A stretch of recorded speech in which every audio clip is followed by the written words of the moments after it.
Morning. നമുക്കിന്നൊരു മീൻ കറി ഉണ്ടാക്കിയാലോ? മീൻ കറി എന്ന് പറയുമ്പോൾ നല്ല ടേസ്റ്റുള്ള മീനാണ് ആവോലി. ആ ആവോലി മീൻ ഉപയോഗിച്ച് നമുക്ക് 2-3 രീതിയിൽ കറി ഉണ്ടാക്കാം. ആവോലി മുളകിട്ടത് ഉണ്ടാക്കാം, ആവോലി തേങ്ങ അരച്ച കറി ഉണ്ടാക്കാം, ആവോലി കുടംപുളി ഇട്ട് കറി വെക്കാം, തേങ്ങാപ്പാൽ ഒഴിച്ച കറി വെക്കാം. അങ്ങനെ പല രീതിയിൽ ആവോലി കറി ഉണ്ടാക്കാം. അപ്പോൾ വെള്ള ആവോലി ഉണ്ട്, കറുത്ത ആവോലി ഉണ്ട്. ഞാനിന്ന് വെള്ള ആവോലി വെച്ചിട്ടാണ് കറി ഉണ്ടാക്കാൻ പോകുന്നത്. ഒരുപാട് വലിയ ആവോലി അല്ല, ചെറിയ ആവോലിയാണ്. അപ്പോൾ ചെറിയ ആവോലി വെച്ചിട്ട് നമ്മൾ തേങ്ങ ഒക്കെ അരച്ചിട്ടാണ് കറി ഉണ്ടാക്കുന്നത്. നമ്മുടെ വീട്ടിൽ നാടൻ രീതിയിൽ കറി ഉണ്ടാക്കുന്ന രീതിയിൽ കുടംപുളിയൊക്കെ ഇട്ടിട്ട്. അപ്പോൾ നമുക്ക് എങ്ങനെയാണ് നമ്മുടെ ആവോലി മീൻ കറി തയ്യാറാക്കുന്നത് നോക്കാം.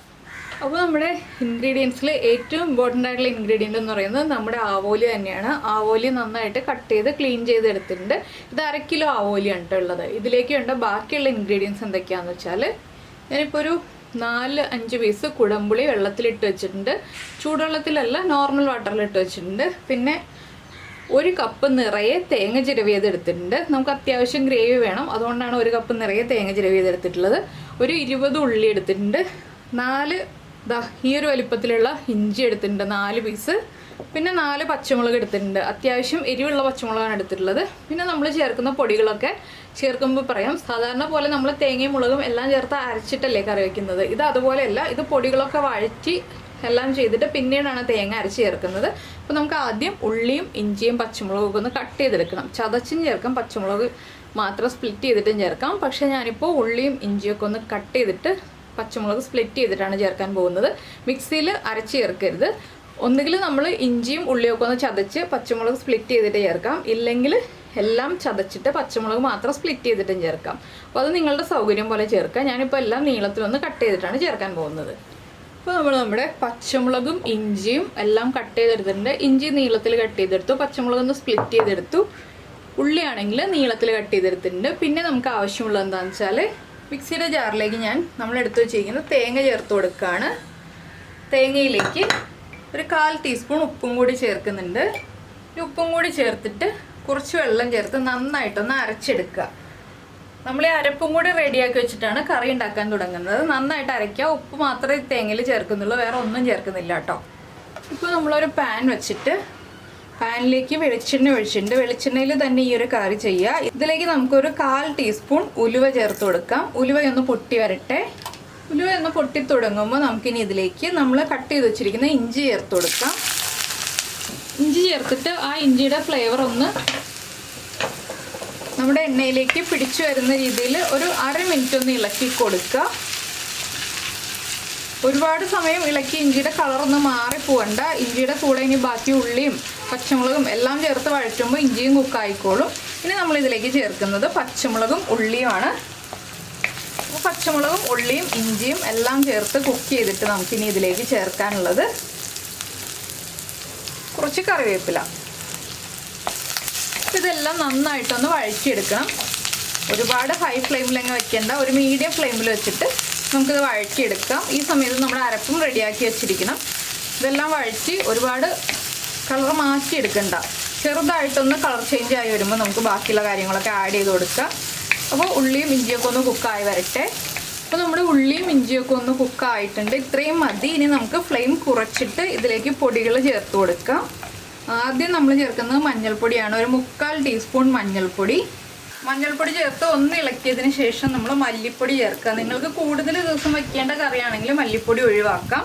ഞാനിപ്പോൾ ഒരു ടീസ്പൂണിൽ പറയുകയാണെങ്കിൽ 4 ടീസ്പൂൺ മല്ലിപ്പൊടി ചേർക്കുന്നുണ്ട്. ടേബിൾ സ്പൂണിലാണെങ്കിൽ 1.25 ടേബിൾ സ്പൂൺ മല്ലിപ്പൊടി മതി കേട്ടോ. മല്ലിപ്പൊടി ചേർക്കുമ്പോഴാണ് നമ്മുടെ കറിക്കൊരു കൊഴുപ്പുണ്ടാവുക. അതുപോലെ തന്നെ ഞാനിപ്പോൾ നല്ല എരിവുള്ള മുളക് പൊടി ഒരു 1/2 ടീസ്പൂൺ ചേർക്കുന്നുണ്ട്. പച്ചമുളകിൻ്റെ എരിവുണ്ടല്ലോ.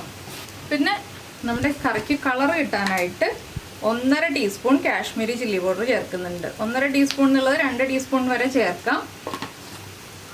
എരിവുള്ള മുളക് പൊടിക്ക് കളർ കുറവാണ്, അതുകൊണ്ടാണ് നമ്മൾ കാശ്മീരി ചില്ലി പൗഡറും കൂടി ചേർക്കുന്നത്. ഇപ്പോൾ കുറച്ച് എണ്ണ കുറവാണ്, ഞാൻ കുറച്ചുകൂടി എണ്ണ ചേർത്ത് കൊടുക്കാൻ പോവാണ്. നമ്മുടെ പൊടികൾ കുക്കാവാൻ ആവശ്യമായിട്ടുള്ള വെളിച്ചെണ്ണ ചേർത്ത് കൊടുക്കുക. ഇനി ലോ ഫ്ലെയിമിൽ വെച്ചിട്ട് ഈ പൊടികളൊന്ന് നന്നായിട്ട് കുക്കായി വരുന്നത് വരെ ഇളക്കി കൊടുക്കുക. പൊടികളുടെ റോ ടേസ്റ്റ് മാറിയില്ലെങ്കിൽ നമ്മുടെ കറിക്ക് ടേസ്റ്റ് ഉണ്ടാവില്ല. പിന്നെ ഇതിലേക്ക് ശ്രദ്ധിക്കേണ്ട ഒരു കാര്യം എന്താണെന്ന് വെച്ചാൽ, തിളപ്പിച്ച വെള്ളം മാത്രം ചേർക്കുക, പച്ചവെള്ളം ചേർക്കരുത്. നമ്മളിങ്ങനെ എണ്ണയിൽ വഴറ്റിയിട്ട് കറി ഉണ്ടാക്കുമ്പോൾ പച്ചവെള്ളം ചേർത്തിട്ടുണ്ടെങ്കിൽ നമ്മുടെ കറിയുടെ ടേസ്റ്റ് മാറിപ്പോവും. അപ്പോൾ നമ്മുടെ പൊടികളൊക്കെ ഒന്ന് കുക്കായി തുടങ്ങിയിട്ടുണ്ട്. ഇനി നമുക്കിതിലേക്ക് ആദ്യം അരപ്പ് ചേർത്തൊന്ന് കുക്ക് ചെയ്തെടുക്കണം. അരപ്പിൻ്റെ ആ ഒരു റോ ടേസ്റ്റ് മാറി കിട്ടണം. അരപ്പിൽ ഞാൻ ഒരുപാട് വെള്ളം ചേർക്കാതെയാണ് അരച്ചെടുത്തിട്ടുള്ളത്. അപ്പോൾ നമ്മൾ അരപ്പിൽ ഉപ്പ് ചേർത്തിട്ടുണ്ട്, അതുകൊണ്ട് തന്നെ ഞാനിപ്പോൾ മസാലയിലേക്ക് ഉപ്പ് ചേർത്തിട്ടില്ല. ഇനിയിപ്പോൾ ഈ അരപ്പും കൂടി ഒന്ന് കുക്കായി വന്നതിന് ശേഷം നമുക്ക് വെള്ളം ചേർത്തിട്ട് ഉപ്പ് ചെക്ക് ചെയ്ത് നോക്കാം. അതിനുശേഷം പുളിയും നമുക്ക് ചേർക്കാനുണ്ട്. പുളിയും ഉപ്പും എല്ലാം ബാലൻസ് ചെയ്ത് കഴിഞ്ഞിട്ട് വേണം നമുക്ക് നമ്മുടെ മീൻ ചേർത്ത് കൊടുക്കാൻ. അപ്പോൾ മീനൊന്ന് വരഞ്ഞ് വെച്ചിട്ടുണ്ട്, ഒരു വര ഇട്ട് കൊടുത്തിട്ടുണ്ട് മീനിലേക്ക് വേഗം തന്നെ ഉപ്പും പുളിയൊക്കെ പിടിക്കാനാണ് നമ്മൾ മീനിലേക്ക് ഒരു വര ഇട്ട് കൊടുത്തിട്ടുള്ളത്. അപ്പോൾ തേങ്ങ ചേർത്ത് കഴിഞ്ഞിട്ട് ഒന്ന് ഫ്ലെയിം കൂട്ടി വയ്ക്കാം, തേങ്ങ ഒന്ന് വേഗം കുക്കായി കിട്ടാനായിട്ട്. തേങ്ങ ചേർത്തിട്ടൊരു 1.5 മിനിറ്റോളം നമ്മളൊന്ന് ഇളക്കി കൊടുക്കാം കേട്ടോ. അപ്പോഴേ തേങ്ങയുടെ ആ ഒരു റോ ടേസ്റ്റൊക്കെ മാറി വരുള്ളൂ. പിന്നെ 1.5 മിനിറ്റ് ഒന്ന് കുക്കായി വരട്ടെ. ഇപ്പോൾ നമ്മുടെ അരപ്പൊക്കെ നന്നായിട്ട് കുക്കായിട്ടുണ്ട്. നമുക്കിനി ഇതിലേക്ക് നമ്മൾ വെള്ളത്തിലിട്ട് വെച്ചിരിക്കുന്ന കുടംപുളി ചേർത്ത് കൊടുക്കാം. കുടംപുളി ആ വെള്ളത്തോടു കൂടി ചേർക്കാം കേട്ടോ. ഇനി നന്നായിട്ടൊന്ന് ഇളക്കി മിക്സ് ചെയ്യാം. ഇനി നമുക്ക് ഉപ്പ് ചേർക്കാം. ഈ ഒരു മീൻ കറിക്ക് ആവശ്യമായ ഉപ്പ് ചേർക്കണം. അപ്പോൾ നമ്മൾ ആദ്യം അരപ്പിൽ ഉപ്പ് ചേർത്തത് മറന്നു പോരുത്. പിന്നെ ഞാൻ ചേർക്കുന്നത് നല്ല തിളപ്പിച്ച വെള്ളമാണ്.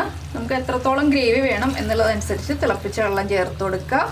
ഞാനിപ്പോൾ ഒരു 2 കപ്പ് തിളപ്പിച്ച വെള്ളം ചേർത്തിട്ടുണ്ട്. കുറച്ചുകൂടി വെള്ളം ചേർക്കും. എന്താണെന്ന് വെച്ചാൽ കുറച്ച് ഗ്രേവി വേണം. ഇത് ഞാൻ ഇന്ന് പ്രിപ്പയർ ചെയ്തിട്ട് നാളെ എടുക്കുന്ന മീൻ കറിയാണ്, അതുകൊണ്ടാണ് കുറച്ച് ഗ്രേവിയോടുകൂടി വെക്കുന്നത്. അപ്പോൾ നമ്മൾ നാളെ എടുക്കുമ്പോൾ ഈ ഒരു മീൻ കറി ഒന്നുകൂടി തിളപ്പിച്ചിട്ടെടുക്കും. ഒന്ന് തിളപ്പിക്കാന്ന് വെച്ചാൽ നന്നായിട്ട് വെട്ടി തിളപ്പിക്കില്ല, ഒന്ന് ചെറുതായിട്ട് ബബിൾസ് വരുന്ന രീതിയിൽ ഒന്ന് ചൂടാക്കി എടുക്കും. ഇതൊന്ന് ഫ്രിഡ്ജിലൊന്നും വെക്കില്ല കേട്ടോ. നമ്മൾ ഈ ഒരു റൂം ടെമ്പറേച്ചറിൽ തന്നെ വെച്ചിട്ട് നാളെ രാവിലെ ഒന്നുകൂടി ഒന്ന് ചെറുതായിട്ട് ബബിൾസ് വരുന്ന രീതിയിൽ തിളപ്പിച്ചെടുക്കും. അപ്പോഴാണ് മീൻ കറിക്ക് നല്ല ടേസ്റ്റ് ഉണ്ടാവുക. ഇങ്ങനെയുള്ള മീൻ കറികളൊക്കെ ഉണ്ടാക്കുമ്പോൾ തലേ ദിവസം കറി ഉണ്ടാക്കി വെച്ചിട്ട്, തലേ ദിവസം വൈകിട്ട് കറി ഉണ്ടാക്കി വെച്ചിട്ട് പിറ്റേ ദിവസം ഉച്ചക്കത്തേക്ക് എടുക്കുകയാണ് ടേസ്റ്റ്. അപ്പോൾ ഞാൻ കുറച്ചുകൂടി വെള്ളം ചേർക്കട്ടെ. ഒരു 3/4 കപ്പും കൂടി ചൂടുവെള്ളം ചേർക്കുന്നുണ്ട്. ഇനി ഈ കറി ഒന്ന് തിളച്ച് വരട്ടെ. അതിനുശേഷം നമുക്ക് ഉപ്പ് എരിവും എല്ലാം ചെക്ക് ചെയ്തതിന് ശേഷം നമുക്ക് മീൻ ചേർത്ത് കൊടുക്കാം. അപ്പോൾ നിങ്ങൾ ഇങ്ങനെ ആവോലി മീൻ കറി, അല്ലെങ്കിൽ നമ്മൾ കട്ടിയുള്ള മീനുകളുണ്ടല്ലോ, ചെറിയ മീനുകൾ തന്നെ കട്ടിയുള്ള മീനുകൾ, പരവ, ആവോലി പോലെയുള്ള മീനുകളൊക്കെ ഉണ്ടാക്കി നോക്കിയിട്ടില്ലെങ്കിൽ ഇതുപോലെ ഉണ്ടാക്കി നോക്കൂ കേട്ടോ. ഇങ്ങനെയുള്ള മീനുകളൊക്കെ ഇതുപോലെ കറി ഉണ്ടാക്കുമ്പോഴാണ് ടേസ്റ്റ്. വേറെ പല രീതിയിലും കറി ഉണ്ടാക്കാമെന്ന് ഞാൻ പറഞ്ഞല്ലോ. അപ്പോൾ എന്തായാലും ഇങ്ങനെ നിങ്ങളൊന്ന് മീൻ കറി ഉണ്ടാക്കൂ, എന്നിട്ട് ഇതിൻ്റെ ടേസ്റ്റ് ഒന്ന് പറയൂ. അപ്പത്തിൻ്റെ കൂടെയും ചോറിൻ്റെ കൂടെയൊക്കെ കഴിക്കാൻ നല്ല ടേസ്റ്റാണ്. പിന്നെ നമുക്ക് കറി തിളച്ചിട്ട് ബാക്കിയുള്ള കാര്യങ്ങളൊക്കെ പറയാം. അപ്പോൾ നമ്മുടെ ഗ്രേവി നന്നായിട്ട് തിളച്ചുകൊണ്ടിരിക്കുന്നുണ്ട്. ഞാൻ ഇതിലേക്ക് മീൻ ഇട്ട് കൊടുക്കാൻ പോവാണ്. ഉപ്പും എരിവും ഒക്കെ കറക്റ്റാണ്. മീൻ ഇത് കണ്ടോ, ഇതുപോലെ ഒന്ന് വരഞ്ഞു കൊടുത്തിട്ടുണ്ട്. ഇനിയിപ്പോൾ നമുക്ക് മീൻ കഷ്ണങ്ങൾ ഓരോന്നായിട്ട്, മീൻ കഷ്ണങ്ങളല്ല കേട്ടോ, മീൻ മുഴുവനായിട്ടുള്ളത് ഓരോന്നിട്ട് ഇട്ട് കൊടുത്തുകൊണ്ടിരിക്കാം. അപ്പോൾ വലിയ മീനാണെങ്കിൽ നമുക്കൊന്ന് കട്ട് ചെയ്തിട്ട് ഇട്ട് കൊടുക്കാം. ചെറിയ മീനായതുകൊണ്ടാണ് ഞാൻ മുഴുവനെ ഇട്ട് കൊടുക്കുന്നത്. പിന്നെ നമ്മൾ മീൻ ഇട്ട് കഴിഞ്ഞിട്ട് ഒന്നുകൂടി ടേസ്റ്റ് ചെയ്ത് നോക്കുക. പുളി കൂടുതലാണെന്നുണ്ടെങ്കിൽ ഒന്ന് പുളിയുടെ പീസുകൾ എടുത്ത് മാറ്റുക കേട്ടോ. തിളച്ച് കഴിയുമ്പോൾ മീനിൻ്റെ പുളിയൊക്കെ ചെക്ക് ചെയ്യുക, ഗ്രേവിയുടെ പുളി ചെക്ക് ചെയ്ത് കഴിഞ്ഞിട്ട് പുളി കൂടുതലാണെന്നുണ്ടെങ്കിൽ പുളിയുടെ 1-2 പീസുകൾ എടുത്ത് മാറ്റുക. എന്താണെന്ന് വെച്ചാൽ നമ്മൾ അടുത്ത ദിവസം ഈ കറി ഉപയോഗിക്കുള്ളൂ. അപ്പോൾ പുളി കൂടിപ്പോരുതല്ലോ. അപ്പോൾ 2 പീസ് കുടംപുളി എടുത്ത് മാറ്റിയിട്ടുണ്ടെങ്കിൽ പുളി കറക്റ്റ് ആയിക്കോളും, കൂടിപ്പോവില്ല. അപ്പോൾ നമ്മുടെ കറി ഒരു 7 മിനിറ്റ് ആയിട്ട് തിളച്ചുകൊണ്ടിരിക്കുകയാണ്. ഞാൻ ലോ ഫ്ലെയിമിൽ വെച്ച് തിളപ്പിച്ചുകൊണ്ടിരിക്കുകയാണ്. എനിക്ക് കുറച്ച് ഗ്രേവി വേണമെന്ന് ഞാൻ പറഞ്ഞല്ലോ. അപ്പോൾ ഇനി നമുക്ക് ഇതിലേക്ക് ചേർക്കേണ്ടത് 2 പിഞ്ച് ഉലുവപ്പൊടി. നമ്മൾ ആദ്യം ഉലുവ ചേർത്തിട്ടുണ്ടെങ്കിൽ ലാസ്റ്റ് 2 പിഞ്ച് ഉലുവപ്പൊടി ചേർക്കുക. പിന്നെ ചേർക്കുന്നത് കുറച്ച് കറിവേപ്പില, അതുപോലെ തന്നെ ഫ്ലെയിം ഓഫ് ചെയ്തിട്ട് ഒരു 1.5 ടീസ്പൂൺ വെളിച്ചെണ്ണ. ഇനി നമുക്ക് ഈ ചട്ടി ഇറക്കി വേറൊരു ബർണറിലേക്ക് മാറ്റി വയ്ക്കാം. അതിനുശേഷം ചൂട് മാറി കഴിയുമ്പോൾ ആവി പോകാനുള്ളൊരു ഗ്യാപ്പ് ഇട്ടിട്ട് അടച്ചു വയ്ക്കുക. കുറച്ച് സമയത്തേക്ക് ആവി പോകാനുള്ളൊരു ഗ്യാപ്പ് ഇട്ടിട്ട് അടച്ചു വയ്ക്കാതിന് ശേഷം ചൂട് മാറി കഴിയുമ്പോൾ കംപ്ലീറ്റ് അടച്ചു വയ്ക്കുക. പിന്നെ നമുക്ക് അടുത്ത ദിവസം ഒന്നുകൂടി ഒന്ന് ചെറിയ ബബിൾസ് വരുന്നത് വരെ ഒന്ന് തിളപ്പിക്കുക. ഞാനിപ്പോൾ ഫ്ലെയിം ഓഫ് ചെയ്തെങ്കിലും ആ ബർണറിൻ്റെ ചൂടും ചട്ടിയുടെ ചൂടും കൊണ്ട് ഇങ്ങനെ തിളച്ചുകൊണ്ടിരിക്കുകയാണ്. ഇപ്പോൾ ഇളക്കിയൊന്നും ചെയ്യരുത്. ഇതുപോലെ തന്നെ ഒന്ന് പകുതി അടച്ചു വെച്ച് ആവി പോകാനുള്ള സമയം കൊടുക്കുക. അപ്പോൾ ഇത്രയേ ഉള്ളൂ നമ്മുടെ ആവോലി കറി. അപ്പോൾ ഇനി ഞാനിത് ചൂട് മാറി കഴിയുമ്പോൾ കാണിച്ചു തരാം എങ്ങനെയുണ്ടെന്നുള്ളത്. അപ്പോൾ നമുക്ക് പകുതി അടച്ചു വെച്ചിട്ട് വെയിറ്റ് ചെയ്യാം. അപ്പോൾ നമ്മുടെ മീൻ കറി ചൂടൊക്കെ കംപ്ലീറ്റ് മാറി റെഡിയായി വന്നിട്ടുണ്ട്. അത്യാവശ്യം കുറച്ച് കുറുകിയ ഗ്രേവിയോടുകൂടി കറക്റ്റ് പാകത്തിന് പുളിയോടുകൂടിയൊക്കെ റെഡി ആയിട്ടുണ്ട്. അപ്പോൾ നിങ്ങളിങ്ങനെ മീൻ കറി ഉണ്ടാക്കി നോക്കിയിട്ടില്ലെങ്കിൽ ഉറപ്പായിട്ടും ട്രൈ ചെയ്തിട്ട് ചോറിൻ്റെ കൂടെയാണോ അപ്പത്തിൻ്റെ കൂടെയാണോ എന്തിൻ്റെ കൂടെയാണ് കഴിച്ചിട്ട് ഇഷ്ടമായതെന്നൊന്ന് കമൻറ്റ് ചെയ്യണേ. അതുപോലെ തന്നെ ഇഷ്ടമായ റെസിപ്പി ആണെങ്കിൽ ഒന്ന് ലൈക്ക് ചെയ്യാനും കൂടി മറന്നുപോലെ. പിന്നെ നമ്മുടെ ചാനൽ ആദ്യമായിട്ട് കാണുകയാണെങ്കിൽ നമ്മുടെ വീഡിയോ പ്രസൻറ്റ് ചെയ്യുന്ന രീതിയൊക്കെ ഇഷ്ടമായിരുന്നുണ്ടെങ്കിൽ നമ്മുടെ ചാനലൊന്ന് സബ്സ്ക്രൈബ് ചെയ്ത് സപ്പോർട്ട് ചെയ്യണേ. സബ്സ്ക്രൈബ് ചെയ്യുന്നതിന് ഈ വീഡിയോയുടെ താഴെയുള്ള റെഡ് സബ്സ്ക്രൈബ് ബട്ടൺ ഒന്ന് ക്ലിക്ക് ചെയ്യുക. ആൻഡ് റൈറ്റ് സൈഡിലുള്ള ബെല്ലൈക്കണും ക്ലിക്ക് ചെയ്യുക. അപ്പോൾ ഓൾ എന്ന് പറഞ്ഞിട്ടൊരു ഓപ്ഷൻ കാണാം. ആ ഓളും കൂടി പ്രസ് ചെയ്തിട്ടുണ്ടെങ്കിൽ ഞാൻ എപ്പോഴും വീഡിയോ അപ്ലോഡ് ചെയ്യുമ്പോൾ നിങ്ങൾക്ക് നോട്ടിഫിക്കേഷൻ വരും. അപ്പോൾ എന്തായാലും നമുക്ക് നമ്മുടെ അടുത്ത റെസിപ്പിയുമായിട്ട് അടുത്ത ദിവസം വീണ്ടും കാണാം.